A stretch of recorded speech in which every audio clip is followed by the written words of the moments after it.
মাননীয় স্পিকার, এই যে চেয়ারটা আপনি দেখছেন, যেই চেয়ারে আমি এখানে বসছি আপনার সামনে মাননীয় স্পিকার, এই চেয়ারটি খুব কঠিন একটি চেয়ার মাননীয় স্পিকার।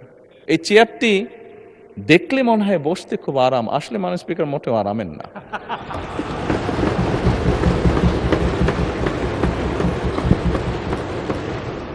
এই চেয়ারটিতে বসলে মাননীয় স্পিকার প্রতি মুহূর্তে মনে হয় যে আগুনের তপ্ত হিট আসছে মাননীয় স্পিকার।